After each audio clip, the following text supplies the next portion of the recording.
अस्सलाम वालेकुम दोस्तों। उम्मीद करती हूँ कि आप सब खैर ऑफिस से होंगे। आज का हमारा टॉपिक है केमिकल स्पीशीज़। केमिकल स्पीशीज़ में हम एटम्स, मॉलिक्यूल्स और आयंस के बारे में पढ़ेंगे। तो सबसे पहले हम लोग ये समझने की कोशिश करते हैं कि केमिकल स्पीशीज़ क्या होती है। केमिकल स्पीशी की हम लोग हेडिंग दे देते हैं और उसके बाद हम केमिकल स्पीशीज़ का कॉन्सेप्ट देखेंगे कि केमिकल स्पीशी क्या होती है। केमिकल स्पीशीज़ जो है उनमें हमारे पास आज सबसे पहले जो टॉपिक हम रीड करने वाले हैं वो है आयन। आयन और उसके टाइप्स को हम रीड करेंगे। तो सबसे पहले हम केमिकल स्पीशीज़ का कंसेप्ट देख लेते हैं कि केमिकल स्पीशीज़ क्या होती हैं। आपकी बुक पे जो डेफिनेशन लिखी हुई है केमिकल स्पीशी की वो कुछ यूँ है कि chemical species are two species which take part in a chemical reaction. यानी कि chemical species are two species which take part in a chemical reaction. वो स्पीशीज़ जो क्या करें कि केमिकल रिएक्शन में किसी भी रिएक्शन में हिस्सा लें, वो क्या कहलाती है? केमिकल स्पीशीज़ कहलाते हैं। ठीक है। और two species which take part in a chemical reaction, ठीक है, जो कि किसी भी रिएक्शन में क्या करें? हिस्सा लेते हैं। ठीक है, which take part in a chemical reaction. अब इसकी हम लोग एग्जाम्पल देख लेते हैं कि इसकी एग्जाम्पल कौन कौन सी हैं। तो सबसे पहले जो इसकी एग्जाम्पल हम आज डिस्कस करने वाले हैं वो है आयन। अब आयन क्या होता है, ये है हमारा आज का टॉपिक जिसको हम डिटेल से समझने वाले हैं कि आयन जो है वो असल में है क्या।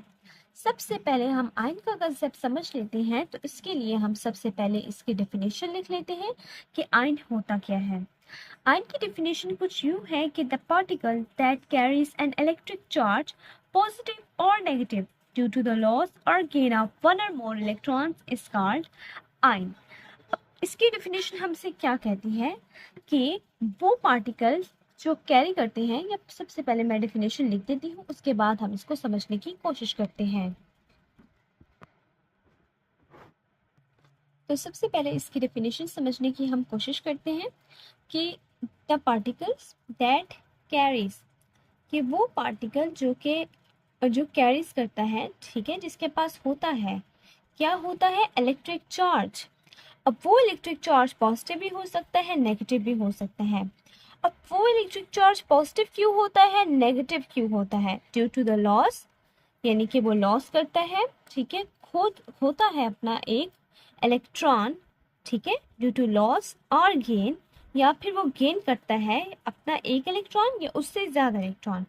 वो पार्टिकल जिसके ऊपर कोई ना कोई चार्ज आता है, वो चार्ज पॉजिटिव भी हो सकता है, वो चार्ज नेगेटिव भी हो सकता है। अब वो चार्ज पॉजिटिव और नेगेटिव क्यों आता है? वो इसलिए आता है क्योंकि वो जो है ना, एक या एक से ज़्यादा इलेक्ट्रॉन या तो गेन करता है, या तो लॉस कर देता है। ठीक है। अब इसके कॉन्सेप्ट को समझने के लिए हम सबसे पहले देखते हैं कि चार्ज कहते किसको हैं। ठीक है, चार्ज कहते किसको हैं, ये चार्ज क्या होता है असल में, ठीक है ना। चार्ज क्या है? चार्ज की सबसे पहले मैं डेफिनेशन लिख लेती हूँ कि charge is the property of an object. Charge जो है वो किसी भी ऑब्जेक्ट की कोई प्रॉपर्टी है, ठीक है, property of an object due to which due to which it either it either attract or repel either attract or repel any other object। हमने कहा कि हम एक एक वर्ड को समझने की कोशिश करते हैं हर टॉपिक में। हम जो है ना वो एक एक लाइन को समझने की कोशिश करते हैं। तो जब यहाँ चार्ज का जिक्र हो गया तो फिर ऑब्वियसली चार्ज को समझना भी ज़रूरी था। तो चार्ज का कंसेप्ट कुछ यूँ है कि चार्ज क्या होता है हमारे पास, कि चार्ज जो है वो हमारे पास एक प्रॉपर्टी है किसी भी ऑब्जेक्ट की, जिसकी बिना पर वो या तो अट्रैक्ट करता है, खींचता है, या फिर रिपेल करता है या दूर भगाता है किसी भी दूसरे ऑब्जेक्ट को। ठीक है ना। वो खसूसियत या वो प्रॉपर्टी ऑब्जेक्ट की जिसकी वजह से या तो अपनी तरफ किसी चीज़ को खींचे, या तो अपने आप से किसी चीज़ उसको दूर भगाए, क्या कहलाता है हमारे पास? चार्ज कहलाता है। अब इसकी मैं आपको सबसे पहले एक छोटी सी एग्जांपल दे देती हूँ। मेरे पास क्या है, 3 बॉडीज हैं, ठीक है, मेरे पास क्या है, 3 बॉडीज हैं, ठीक है। एक बॉडी जो है उसको मैं नाम दे रही हूँ ए बॉडी, दूसरी बॉडी है उसको मैं नाम दे रही हूँ बी बॉडी, तीसरी बॉडी है उसको मैं नाम दे रही हूँ सी बॉडी का। अब जो ए बॉडी है उस पर मैंने क्या कहा कि पॉजिटिव का सिंबल है, ठीक है, पॉजिटिव साइन है, ठीक है, ये पॉजिटिव चार्ज है। हमने कहा ना प्रॉपर्टी है, ये चार्ज जो है ना वो एक प्रॉपर्टी है। किसकी प्रॉपर्टी है? ए की फॉर एग्जाम्पल प्रॉपर्टी है, जिसकी बिना पे या तो ये इस ऑब्जेक्ट को या इस ऑब्जेक्ट को अट्रैक्ट करेगा, या इन दोनों को क्या करेगा, ये ए वाला ऑब्जेक्ट क्या करेगा, इन दोनों को रिपेल कर देगा। अब फॉर एग्जाम्पल मैंने बी पे क्या लगाया, नेगेटिव चार्ज, और सी पे क्या लगाया, पॉजिटिव चार्ज लगा दिया। अब होगा क्या, अब इसमें कुछ यूं होगा कि जो ए है ना इसके ऊपर पॉजिटिव, अब हमें पता है कि जो सेम चार्जेस होते हैं जैसे पॉजिटिव पॉजिटिव, वो एक दूसरे को क्या करते हैं, रिपेल करते हैं। सेम चार्जेस दूसरे को रिपेल करते हैं, जैसे नेगेटिव नेगेटिव, ये एक दूसरे से दूर भागते हैं। ये तो बहुत बेसिक कंसेप्ट है, दूर भागते, सेम चार्जेस एक दूसरे से दूर भागते हैं। और जबकि अपोजिट चार्जेस जो होते हैं ना वो एक दूसरे को क्या करते हैं, अपनी तरफ खींचते हैं, वो अट्रैक्ट करते हैं, एक दूसरे की तरफ आने की कोशिश करते हैं। अब ए पॉजिटिव है और बी नेगेटिव है, तो ये क्या होगा, इनके दरमियान क्या आएगी, अट्रैक्शन पैदा होगी, ठीक है, इनके दरमियान क्या प्रोड्यूस होगी, आपस में एक दूसरे को क्या करेंगे, अट्रैक्ट करेंगे। अब ये ए पॉजिटिव है और ये सी पॉजिटिव है, अब ये दोनों एक दूसरे को क्या करेंगे, रिपेल करेंगे, ये दोनों एक दूसरे को रिपेल करेंगे, एक दूसरे से क्या करेंगे, दूर भागेंगे। जबकि ए पॉजिटिव और बी नेगेटिव एक दूसरे को क्या करेंगे, अट्रैक्ट करेंगे। अब बी पॉजिटिव और बी नेगेटिव और सी पॉजिटिव है, इनके दरमियान क्या प्रोड्यूस होगी, अट्रैक्शन प्रोड्यूस होगी, ठीक है। अब इनके दरमियान अट्रैक्शन प्रोड्यूस इसलिए होगी क्योंकि ये दोनों जो है वो अपोजिट चार्जेस हैं और ये दोनों एक दूसरे को अट्रैक्ट करेंगे। तो अब ये क्या है कि चार्ज एक प्रॉपर्टी आ रही है बॉडी की, एक ऐसी खसूसियत जिसकी बिना पर या तो एक दूसरे को अट्रैक्ट कर रहे हैं, या एक दूसरे को रिपेल कर रहे हैं, या एक दूसरे को वो फिर से अट्रैक्ट कर रहे हैं, ठीक है ना। तो ये है कॉन्सेप्ट हमारे पास चार्ज का, जो मैंने आपको समझा दिया है, बहुत बेसिक सा और सिंपल सा कॉन्सेप्ट था। अब हम आते हैं आयन की तरफ कि आयन क्या होता है, आयन के कॉन्सेप्ट को समझने की कोशिश करते हैं, फिर उसकी टाइप्स पे आएंगे, ठीक है। अब मैं सबसे पहले आपको एग्जांपल दे देती हूँ कि मेरे पास जो है फॉर एग्जांपल Na है। Na क्या है बच्चे, Na जो है वो है सोडियम, ठीक है। मैं आपको सोडियम की एग्जांपल दे रही हूँ सबसे पहले। अब सोडियम का आपको पता है कि सोडियम के अंदर ना हमारे पास ना, अच्छा मैं आपको सोडियम से पहले ना एक और कंसेप्ट दे देती हूँ, एटम का थोड़ा सा, ठीक है। एटम का कंसेप्ट मैंने पहले भी एक वीडियो में दिया हुआ है, मैं उसका लिंक ना डिस्क्रिप्शन में डाल दूंगी, आप वहाँ से एटम का कंसेप्ट देख सकते हैं। बहुत ही सिंपल सा और बेसिक सा मैंने कॉन्सेप्ट दिया था, मैंने को बहुत लेंथ ही नहीं किया क्योंकि मुझे पता है ना, क्योंकि अभी आपका लेवल छोटा है, तो एटम का मैं जस्ट बेसिक मैंने बताया है। तो इस वीडियो में भी मैं बेसिक बता रही हूँ आपको, ताकि आप बस इसमें कवर कर लें, ठीक है। आप फिर वो वीडियो भी देख सकते हैं, लेकिन फिर अब यहाँ भी बताना ज़रूरी है ना, क्योंकि फिर टॉपिक जो है ना यहाँ फिर आप पॉज करके उस वीडियो तक जा भी नहीं पाएंगे, क्योंकि अभी टॉपिक कंटिन्यू हो चुका है, तो फिर वो रिदम जो होता है ना वो ख़राब हो जाता है। तो चलिए सही है, मैं आपको बता देती हूँ एटम क्या होता है। अब मेरे पास ना एटम जो है ना वो कुछ, मैं आपको ना ऐसे सिंपल सा फिगर बना के दिखा रही हूँ ना। अच्छा मेरे पास फॉर एग्जाम्पल एक एटम है। अब एटम को जो अंदर वाला हिस्सा है ना, इसको क्या बोलते हैं, इसको बोलते हैं न्यूक्लियस, ठीक है, इसको न्यूक्लियस बोलते हैं। और जो बाहर वाले हिस्सा है ना, ठीक है, इस तरह इस बाहर वाले हिस्से को क्या बोलते हैं, ये जो बाहर वाले हिस्से होते हैं एटम के, इनको क्या बोला जाता है, इनको शेल्स बोला जाता है, ठीक है। इनको क्या बोला जाता है, इनको शेल्स बोला जाता है, या फिर हम इनको ऑर्बिट भी बोलते हैं। अब हमारे पास होता है ये जो न्यूक्लियस है, न्यूक्लियस के अंदर ना हमारे पास दो चीजें मौजूद होती हैं, ठीक है ना। सिंपल से मैं आपको समझाने की कोशिश कर रही हूँ। एक, अब ये जो पी होता है ना, ठीक है, इसको हम बोलते हैं प्रोटॉन, ठीक है, इसको क्या बोलते हैं, प्रोटॉन। और प्रोटॉन के ऊपर हमेशा पॉजिटिव सिंबल होता है, ठीक है, पॉजिटिव चार्ज होता है। और जो एन है इसको हम क्या बोलते हैं, न्यूट्रॉन, ठीक है। न्यूट्रॉन के ऊपर कोई चार्ज भी नहीं होता, यानी न्यूट्रॉन के ऊपर कोई चार्ज भी नहीं, तो यानी जीरो चार्ज, इसके ऊपर कोई चार्ज भी नहीं होता, ठीक है। यानी ये हमारे पास क्या होता है, न्यूट्रल होता है, ये हमारे पास क्या है, न्यूट्रल है, सही है। अब ये जो बाहर है ये शेल्स हैं, और जिनको हम ऑर्बिट भी कहते हैं। अंदर न्यूक्लियस है, न्यूक्लियस के अंदर प्रोटॉन न्यूट्रॉन है, प्रोटॉन पे पॉजिटिव चार्ज होता है, न्यूट्रॉन पे जो है कोई चार्ज भी नहीं होता। अब ये जो बाहर है, बाहर हमारे पास क्या होते हैं, इलेक्ट्रॉन्स भी मौजूद होते हैं, बाहर क्या होता है, इलेक्ट्रॉन्स भी मौजूद होते हैं। अभी जो ई नेगेटिव है, इसके साथ मैंने ई नेगेटिव इसलिए लगाया है क्योंकि जो इलेक्ट्रॉन है उसके ऊपर कौन सा चार्ज होता है, हमेशा नेगेटिव चार्ज होता है। अब ये मैंने आपको एटम का थोड़ा सा बेसिक सा कॉन्सेप्ट समझा दिया है। अब एक और पॉइंट मैं यहाँ ऐड करने वाली हूँ, वो कुछ यूँ है कि जितने हमारे पास प्रोटॉन होते हैं ना, यानी नंबर ऑफ पी, ठीक है, यानी जितने हमारे पास पॉजिटिव चार्जेस होते हैं ना, उतने ही हमारे पास क्या होते हैं, नेगेटिव चार्जेस होते हैं, यानी उतने ही हमारे पास इलेक्ट्रॉन्स होते हैं। इन दोनों की जो अमाउंट होती है वो हमेशा इक्वल होती है, ठीक है ना। अब नंबर ऑफ प्रोटॉन इक्वल होंगे नंबर ऑफ इलेक्ट्रॉन्स की, तो इसका मतलब ये है कि जो टोटल कुल मिला के हमारे पास एटम है, इसके ऊपर कोई चार्ज भी नहीं होता और एज अ होल एटम हमारे पास क्या हो जाता है, न्यूट्रल हो जाता है। एज अ होल एटम हमारे पास क्या हो जाता है, न्यूट्रल हो जाता है। अब नंबर ऑफ प्रोटॉन हमेशा नंबर ऑफ इलेक्ट्रॉन्स के इक्वल होंगे, ठीक है। नंबर ऑफ प्रोटॉन्स, इस पॉइंट को नोट कर लें क्योंकि इसी पे ही मजीद डिस्कशन होने वाली है। नंबर ऑफ प्रोटॉन हमेशा नंबर ऑफ इलेक्ट्रॉन्स के इक्वल होंगे। अब मैं आपको इसकी सबसे प्यारी एग्जाम्पल देने वाली हूँ सोडियम एटम की, ठीक है। अब मैं आपको सोडियम की एग्जांपल देती हूँ। हमारे पास सोडियम जो है वो, फॉर एग्जांपल मेरे पास सोडियम एलिमेंट है, मैंने एक सोडियम के एटम लिया, जैसे कि मैं उसका सिंबल है एन और ए, ठीक है ना, एन ए, एन कैपिटल और ए जो है छोटा है। ये सिंबल्स ऑफ एलिमेंट मैंने आपको पढ़ाया था, आप इस टॉपिक को रीड कर सकते हैं, मेरी प्लेलिस्ट में मौजूद है सिंबल्स ऑफ एलिमेंट के नेम से। अब सोडियम है, हमें पता है सोडियम के अंदर कितने प्रोटॉन्स होते हैं। सोडियम के अंदर हमारे पास तकरीबन 11 प्रोटॉन्स होते हैं, ठीक है। कितने प्रोटॉन्स होते हैं, 11 प्रोटॉन। इसके न्यूक्लियस के अंदर कितने प्रोटॉन्स होते हैं, 11 प्रोटॉन्स होते हैं। और हमने कहा जितने प्रोटॉन्स होंगे उतने इलेक्ट्रॉन्स भी होंगे, तो मतलब 11 प्रोटॉन्स है तो 11 इलेक्ट्रॉन्स भी होंगे, 11 प्रोटॉन्स है तो 11 इलेक्ट्रॉन्स भी होंगे। न्यूक्लियस के अंदर 11 प्रोटॉन तो 11 इलेक्ट्रॉन्स भी होंगे। इस बात को मैंने फोकस इसलिए दिया क्योंकि हमारी जो मेन बात आने वाली है वो इसी कॉन्सेप्ट से ही आएगी। अब 11 प्रोटॉन है और 11 इलेक्ट्रॉन्स हैं, ठीक है। अब सोडियम ना बड़ा अच्छा है, ठीक है। सोडियम एक बहुत ही अच्छा बंदा है क्योंकि सोडियम हमेशा दूसरों की मदद करता रहता है। सोडियम को ख्याल आया क्यों ना मैं मदद कर दूं किसी की, तो सोडियम ने ना किसी की मदद की, ठीक है। सोडियम ने किसी की मदद की और अपने शेल से ना एक इलेक्ट्रॉन जो है निकाल के किसी को दे दिया, ठीक है ना। सोडियम ने अपने शेल से इलेक्ट्रॉन निकाल के, सोडियम ने अपने शेल से एक इलेक्ट्रॉन निकाल के, इसके ऊपर 2 शेल्स में बना लेते हैं और ये 3rd शेल। अच्छा, सोडियम ने अपने शेल से एक इलेक्ट्रॉन निकाल के किसी को दे दिया। अब हम वो नहीं देखते किसको दिया, बस किसी को दे दिया, ठीक है ना। या फिर अगर मैं आपको यहाँ से बेसिक कंसेप्ट थोड़ा सा समझाना चाहूँ ना, तो मैं आपको यहाँ समझा भी सकती हूँ ना कि क्या मतलब मैं आपसे बात करने की कोशिश कर रही हूँ।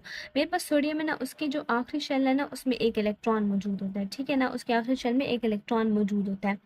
अब वो सोडियम क्या चाहता है कि वो अच्छा काम करे और किसी की हेल्प कर ले। अब यहाँ हमारे पास ना सोडियम जो है क्लोरीन मौजूद होता है, तो सोडियम क्या करता है, अपना एक इलेक्ट्रॉन है इस क्लोरीन को दे देता है, ठीक है। सोडियम अब ये क्यों देता है, ये सारा हम अगले चैप्टर्स में रीड करेंगे, अभी समझाने की ज़रूरत नहीं है क्योंकि फिर बहुत ही डिटेल वीडियो बन जाएगी।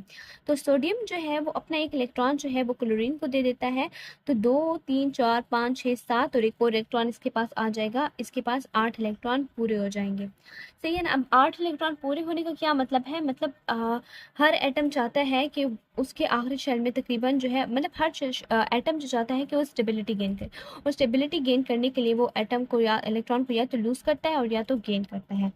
अब ये जो है ना इलेक्ट्रॉन जो है वो इसको देगा और इसको देने से क्या हो जाएगा, इसके पास एक इलेक्ट्रॉन आ जाएगा, तो क्लोरीन क्या बन जाएगा, 1 2 3 4 5 6 7 8। क्लोरीन के पास कितने आ जाएंगे इलेक्ट्रॉन्स, क्लोरीन के पास 8 इलेक्ट्रॉन्स आ जाएंगे। पहले क्लोरीन के पास कितने इलेक्ट्रॉन थे, पहले क्लोरीन के पास थे 7 इलेक्ट्रॉन्स।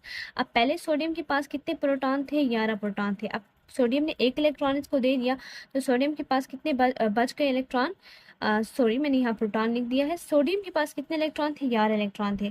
और यहाँ सोडियम के पास कितने इलेक्ट्रॉन है, सोडियम के पास 10 इलेक्ट्रॉन हो गए हैं क्योंकि सोडियम ने अपना एक इलेक्ट्रॉन दे दिया है। किसको दे दिया है, क्लोरीन को दे दिया है। क्लोरीन के पास पहले कितने इलेक्ट्रॉन थे, 1 2 3 4 5 6 7, 7 इलेक्ट्रॉन थे। क्लोरीन ने जब इससे इलेक्ट्रॉन ले लिया है तो अब इसके पास कितने इलेक्ट्रॉन्स आ गए हैं, 1 2 3 4 5 6 7 8, तकरीबन 8 इलेक्ट्रॉन्स इसके पास आ गए हैं। अब इस कंसेप्ट को यहाँ समझने की कोशिश करते हैं। प्रोटॉन कितने हैं, सोडियम के पास प्रोटॉन तो 11 ही रहेंगे, लेकिन इलेक्ट्रॉन्स कितने हैं हमारे पास सोडियम के पास, ऑब्वियसली सोडियम के पास पहले 11 इलेक्ट्रॉन थे, लेकिन सोडियम ने अपना एक इलेक्ट्रॉन दे दिया है तो 10 इलेक्ट्रॉन हो गए हैं। तो 10 इलेक्ट्रॉन अब आ गए हैं हमारे पास, किसके पास, सोडियम के पास 10 इलेक्ट्रॉन हो गए हैं। अब सोडियम के पास 10 इलेक्ट्रॉन हो गए हैं तो इसका साफ यही मतलब है कि इसके पास कितने पॉजिटिव चार्ज है, 11 पॉजिटिव चार्ज है, और इसके पास कितने नेगेटिव चार्ज हैं, 10 नेगेटिव चार्ज हैं, ठीक है। 11 पॉजिटिव चार्ज बन गए और 10 नेगेटिव चार्ज बन गए। अब ऑब्वियसली पॉजिटिव चार्ज जो है यानी 11 पॉजिटिव चार्ज जो है वो ज़्यादा है 10 नेगेटिव चार्ज से, तो पॉजिटिव चार्ज जो है वो ज़्यादा हो जाएंगे और नेगेटिव चार्ज क्या हो गए, कम हो गए। जब पॉजिटिव चार्ज ज़्यादा हो गए, नेगेटिव चार्ज कम हो गए, अब पॉजिटिव चार्ज से मुराद नंबर ऑफ प्रोटॉन्स, यानी नंबर ऑफ प्रोटॉन्स जो है वो क्या हो गए, ज़्यादा हो गए नंबर ऑफ इलेक्ट्रॉन से। जब नंबर ऑफ प्रोटॉन यानी पॉजिटिव चार्ज ज़्यादा हो जाए नेगेटिव चार्ज से, तो एटम के ऊपर कौन सा चार्ज आ जाता है, पॉजिटिव चार्ज आ जाता है। और इसी पॉजिटिव चार्ज को हम क्या बोलते हैं कि इसने जो है ना क्या किया, इलेक्ट्रॉन लूज कर दिया, इलेक्ट्रॉन लूज कर दिया, किसी को दे दिया है, तो ये क्या बन गया है, आयन बन गया है। क्या बन गया है, आयन बन गया है। सही है, इलेक्ट्रॉन देने को भी हम आयन कहते हैं और इलेक्ट्रॉन लेने को भी हम आयन कहते हैं। तो सोडियम ने एक अच्छा काम किया, इसने किसी की मदद की और एक इलेक्ट्रॉन किसी को दे दिया, यानी इसके पास पॉजिटिव चार्ज प्रोटॉन की वजह से ज़्यादा हो गए हैं, क्योंकि नंबर ऑफ प्रोटॉन ग्रेटर हो गए हैं नंबर ऑफ इलेक्ट्रॉन से।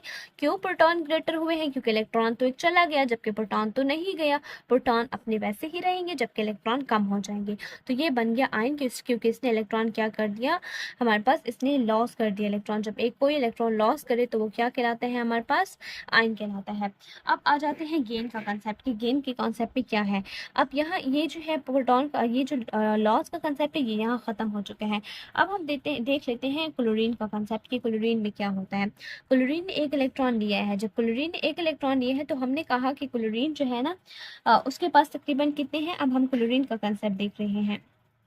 क्लोरीन जो है उसके पास कितने प्रोटॉन है, क्लोरीन के पास 17 प्रोटॉन होते हैं। जब 17 प्रोटॉन है तो इलेक्ट्रॉन इसके, ये हमें आखिरी इसका शेल बनाया हुआ है, ठीक है ना। आखिरी शेल में इसके पास 7 जो है इलेक्ट्रॉन्स थे। आखिरी शेल में क्लोरीन के पास 7 इलेक्ट्रॉन्स थे। अब 17 प्रोटॉन है और 17 इलेक्ट्रॉन्स है। 17 प्रोटॉन और 17 इलेक्ट्रॉन्स है क्लोरीन के पास। अब 17 प्रोटॉन तो वैसे ही रहेंगे। अब हमने कहा कि इसने एक इलेक्ट्रॉन सोडियम से लिया। जब इसने एक इलेक्ट्रॉन सोडियम से लिया है तो इसके पास कितने इलेक्ट्रॉन बन गए, 1 2 3 4 5 6 7 8। तकरीबन इसके पास कितने आखिरी शेल में 8 आ गए और टोटल 10 और पुराने जो उसके बाकी शेल्स में 10 और पड़े हैं। इसके बाकी शेल में भी 10 इलेक्ट्रॉन्स पड़े हैं, ठीक है, जो अंदर वाले शेल हैं। हम आखिरी शेल हमने ये निकाला हुआ है, इसका आखिरी वाला शेल जो मैंने शेल का कंसेप्ट दिया था ये इसका आखिरी शेल है। तो इस तरह क्लोरीन का भी एक आखिरी शेल है जिसमें उसके पास कितने इलेक्ट्रॉन आ गए हैं, 8 इलेक्ट्रॉन्स आ गए हैं। 10 इलेक्ट्रॉन ये, 8 इलेक्ट्रॉन ये, तकरीबन इसके पास कितने इलेक्ट्रॉन्स बन गए, 18 इलेक्ट्रॉन्स बन गए, ठीक है। 18 इलेक्ट्रॉन्स बन गए, यानी 17 क्या है, पॉजिटिव चार्जेस हैं और कितने नेगेटिव चार्ज हैं हमारे पास, 18 नेगेटिव चार्ज है। 17 पॉजिटिव चार्ज है और 18 नेगेटिव चार्ज आ गए हमारे पास। तो ये हमारे पास क्या बन गया कि इसके पास जो पॉजिटिव चार्ज है वो हमारे पास कम है और इसके पास नेगेटिव चार्ज है वो हमारे पास ज़्यादा हो गए हैं। यानी नंबर ऑफ प्रोटॉन्स जो है वो क्या है, नंबर ऑफ प्रोटॉन कम है हमारे पास, नंबर ऑफ पॉजिटिव चार्जेस कम है नंबर ऑफ नेगेटिव चार्जेस से, यानी नंबर ऑफ नेगेटिव चार्जेस ज़्यादा है और नंबर ऑफ पॉजिटिव चार्जेस कम है। यानी प्रोटॉन कम है और इलेक्ट्रॉन ज़्यादा हो गए। इलेक्ट्रॉन ज़्यादा क्यों हुए, इसलिए हुए क्योंकि इसने एक इलेक्ट्रॉन सोडियम से लिया और इसके पास एक इलेक्ट्रॉन जो है एक्स्ट्रा आ गया जिसकी वजह से इसके पास नेगेटिव चार्जेस ज़्यादा हो गए। ऑब्वियसली इसने गेन किया एक इलेक्ट्रॉन, ठीक है, तो गेन भी जो करे वो भी क्या कहलाता है, आयन कहलाता है। यानी लॉस करे वो पार्टिकल, ठीक है, हमने डेफिनेशन में क्या पढ़ा था कि वो पार्टिकल जो क्या करता है, पॉजिटिव चार्ज कैरी करता है या नेगेटिव चार्ज कैरी करता है। इसने पॉजिटिव चार्ज कैरी किया, अब इसके ऊपर क्या आ जाएगा, नेगेटिव चार्ज आ जाएगा क्योंकि इसने इलेक्ट्रॉन गेन किया है, इसके पास इलेक्ट्रॉन की ज़्यादती हो गई और इलेक्ट्रॉन की जब ज़्यादती हो गई तो हमारे पास ये क्या बन गया, ये हमारे पास आयन बन गया। तो हमने कहा था कि वो पार्टिकल जो इलेक्ट्रॉन गेन करे या लॉस करे और इसके ऊपर पॉजिटिव चार्ज आ जाए, पॉजिटिव चार्ज आ जाए या नेगेटिव चार्ज आ जाए, ठीक है, तो वो क्या कहलाता है, वो आयन कहलाता है। वो क्या कहलाता है, वो आयन कहलाता है। तो ये है आयन का कंसेप्ट कि आयन क्या होता है। तो इस कॉन्सेप्ट को हमने समझ लिया है ना। तो इसके बाद हम देख लेते हैं कि हमारे पास आयन की टाइप्स कौन सी हैं। टाइप्स ऑफ आयन को समझने की आप कोशिश करेंगे। टाइप्स ऑफ आयन, हमारे पास आयन की 2 किस्में हैं। हमारे पास आयन की कितनी किस्में हैं, 2 किस्में हैं। एक है कैटायन और दूसरा क्या है, एनायन। एक है कैटायन और दूसरा क्या है, एनायन, ठीक है। अब कैटायन हमारे पास क्या होता है और एनायन हमारे पास क्या होता है। अच्छा, कैटायन की कुछ डेफिनेशन, कुछ सिंपल सी डेफिनेशन है, हम लिखने की कोशिश करते हैं इस छोटी सी स्पेस में कि वो एटम, कैटायन क्या है, वो एटम जो लूज करे इलेक्ट्रॉन अपने आखिरी शेल में से, अपने आखिरी शेल में से जो इलेक्ट्रॉन लूज करे वो एटम और उसके ऊपर फिर पॉजिटिव चार्ज आ जाए, वो क्या कहलाता है, कैटायन कहलाता है। इसकी डेफिनेशन लिख लेते हैं। तो कैटायन हमने कहा है वो है कि जो लूज करता है, रिलीज करता है, किसको रिलीज करता है, इलेक्ट्रॉन को रिलीज करता है और उसके ऊपर क्या आ जाते हैं, पॉजिटिव चार्ज आ जाता है। पॉजिटिव चार्ज आ जाता है, मतलब उसके पास जो पॉजिटिव चार्जेस की तादाद है वो नेगेटिव चार्जेस से क्या हो गई है, ज़्यादा हो गई है। ठीक है ना। अब इसके कॉन्सेप्ट को थोड़ा ये यूँ समझ लेते हैं। मैं आपको फॉर एग्जांपल जो हमने अभी की है वो मैं आपको समझाने की कोशिश करती हूँ।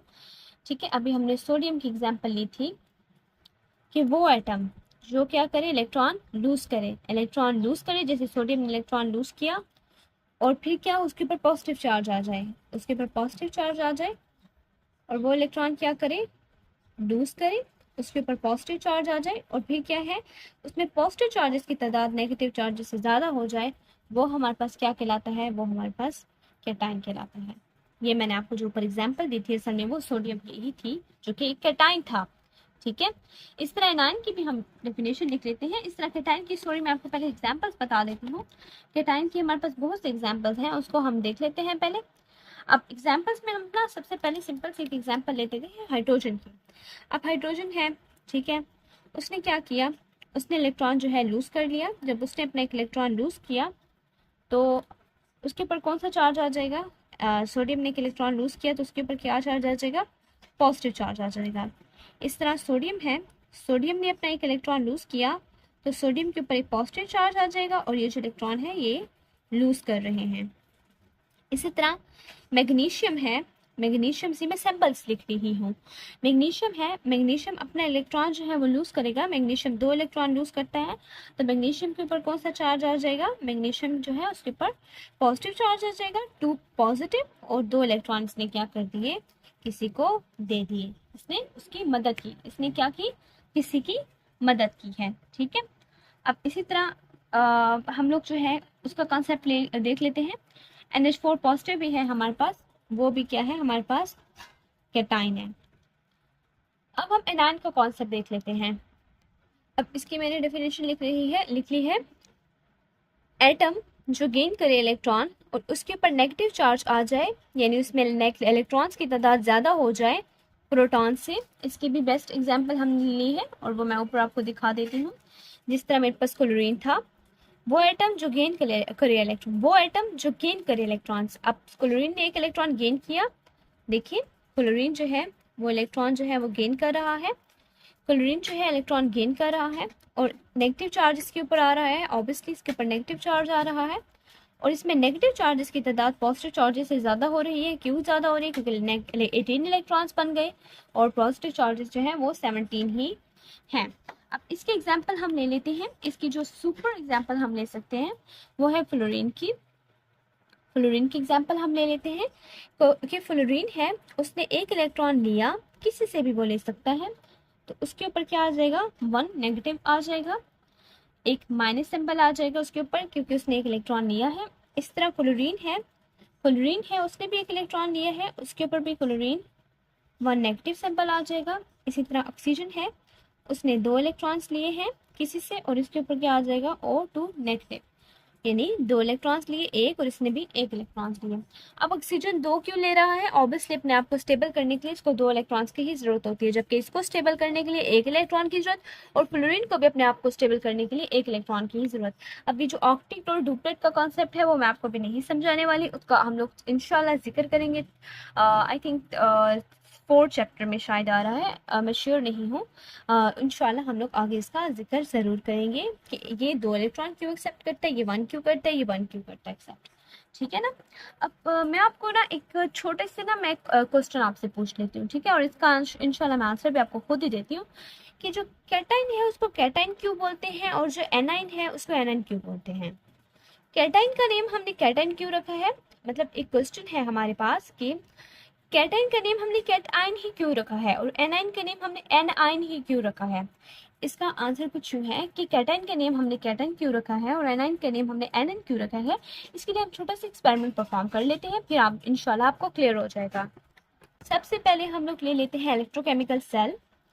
ठीक है, मतलब हम लोग अपना जो मैंने आपसे जो क्वेश्चन किया है उसका मैं आपको आंसर बता रही हूँ, उसको हम उस क्वेश्चन को हम सॉल्व करने की कोशिश कर रहे हैं। मेरे पास एक कंटेनर है, ठीक है, मेरे पास एक कंटेनर है, ठीक है, और इस कंटेनर में क्या है, मेरे पास 2 इलेक्ट्रोड्स पड़े हुए हैं।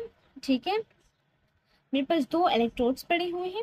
एक जो इलेक्ट्रोड है इसके ऊपर एक इलेक्ट्रोड है, इसको मैं एनोड कह देती हूँ, ठीक है। इलेक्ट्रोड जो है उसको मैं एनोड कह देती हूँ, और एक जो इलेक्ट्रोड है उसको मैं क्या कह देती हूँ, कैथोड बोल देती हूँ, ठीक है। एक को मैं जो है एनोड कह देती हूँ और एक को क्या कह देती हूँ, कैथोड कह देती हूँ। अब क्वेश्चन तो ये भी दिमाग में आता है कि इलेक्ट्रोड्स क्या है, फिर लेंथी भी हो जाएगा। बस वैसे मैं आपको समझाना तो नहीं चाह रही थी ये चीज़, क्योंकि काफ़ी लेंथी हो जाएगा, लेकिन चलिए समझ लेते हैं कि इलेक्ट्रोड्स क्या होते हैं। इलेक्ट्रोड्स को ना आप ऐसे ही मैं आपको पॉइंट्स में समझा देती हूँ कि इलेक्ट्रोड्स जो है ना हमारे पास ना कंडक्टर्स होते हैं, ठीक है। कंडक्टर्स यानी वो चीज़ जो अपने अंदर से इलेक्ट्रिसिटी गुजार सके, ठीक है। कंडक्टर वो होते हैं जो इलेक्ट्रिसिटी को कंडक्ट कर सके, ठीक है। इलेक्ट्रोड कंडक्टर्स होते हैं वो चीज़ जो अपने अंदर से इलेक्ट्रिसिटी को पास कर सके। इलेक्ट्रोड्स जो है मतलब कंडक्टर इन नेचर होते हैं। ये मेटेलिक प्लेट्स भी हो सकते हैं, ठीक है।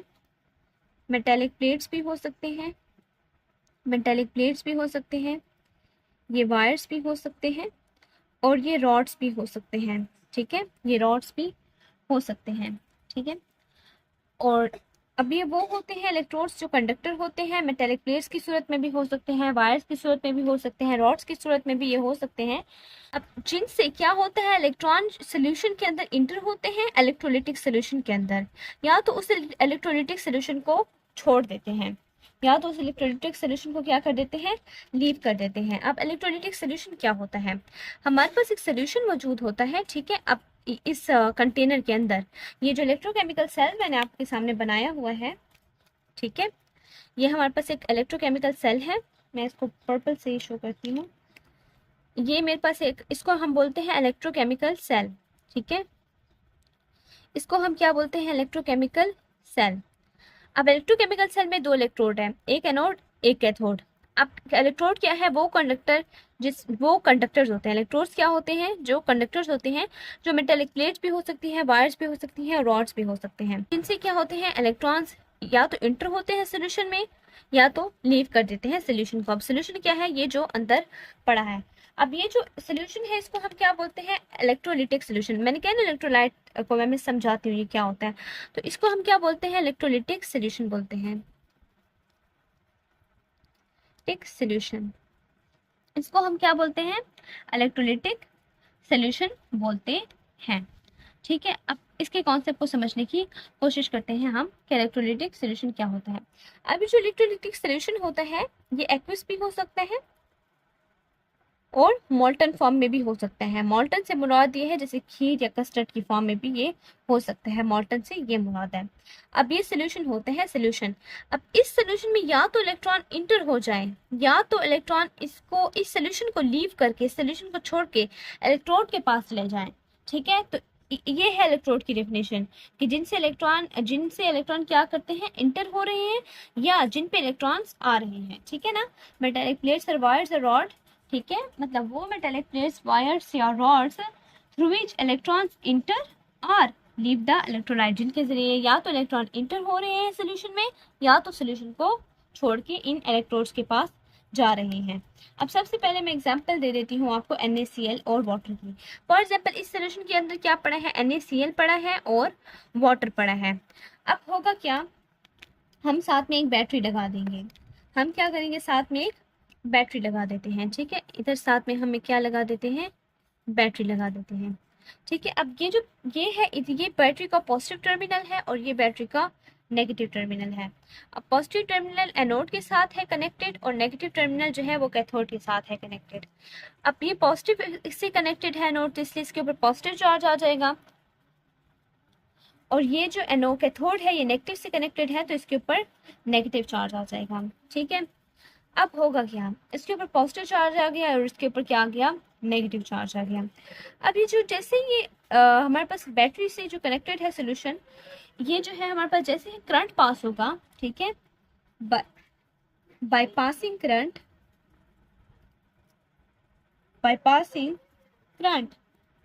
NaCl आयोनाइज हो जाएगा Na+ में और Cl नेगेटिव में।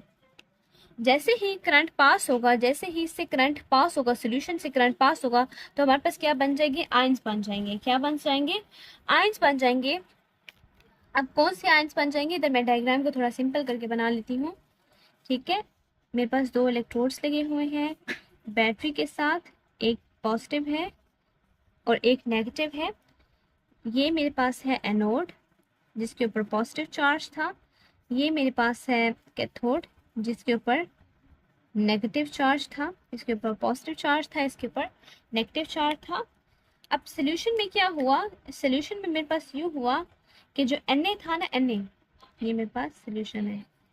अब सोल्यूशन में मेरे पास क्या हुआ, जो मेरे पास Na है, ठीक है, वो पॉजिटिव है और ये मेरे पास क्या है, नेगेटिव है।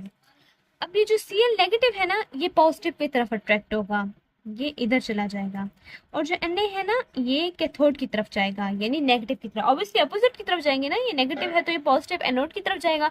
अब ये पॉजिटिव Na है तो पॉजिटिव Na किसकी तरफ जाएगा, नेगेटिव कैथोड की तरफ जाएगा। ठीक है, ऑब्वियसली ये नेगेटिव कैथोड की तरफ जाएगा। अब होगा क्या हमारे पास, ये अपनी तरफ अपने अपने ये Na प्लस कैथोड की तरफ गया, ये Cl नेगेटिव एनोड की तरफ गया, सही है ना। तो अब हम देखते हैं कि ये कॉन्सेप्ट हमें क्या समझाने की कोशिश कर रहा है, और इस कॉन्सेप्ट से ना हम लोग नेमिंग किस तरह डिराइव कर सकते हैं। अब देखें, अब ये Na प्लस कैथोड की तरफ गया, ठीक है, Na प्लस किसकी तरफ गया, कैथोड की तरफ गया। अब Na प्लस था क्या, एक आयन था, गया किसकी तरफ, कैथोड की तरफ गया, गया किसकी तरफ, कैथोड की तरफ गया। तो कैथोड से हम कैट ले लेंगे, ठीक है, कैथोड से हम कैट ले लेंगे और इसके साथ क्या लगा देंगे, आयन लगा देंगे, यानी ये क्या बन जाएगा, कैट आयन। क्या बन जाएगा, कैट आयन। बिल्कुल सेम इसी तरह Cl नेगेटिव किसकी तरफ गया, एनोड पॉजिटिव की तरफ, Cl नेगेटिव एनोड पॉजिटिव की तरफ गया, और सोडियम प्लस जो है कैथोड नेगेटिव की तरफ गया। अब Cl नेगेटिव एनोड एनोड की तरफ गया, यानी Cl नेगेटिव हमारे पास क्या है, आयन है, और ये किसकी तरफ गया, ये गया एनोड की तरफ। ये एनोड की तरफ गया तो इधर से हम क्या लेंगे, एन ले लेंगे और ये आयन साथ में लगा देंगे, तो क्या बन जाएगा, एन आयन। इसका एन लिया और इसका आयन लिया, इन दोनों को मिला दिया, इसका कैट लिया और इसका आयन लिया, तो इनको आपस में मिला दिया, तो ये क्या बन जाएगा, एन आयन बन जाएगा।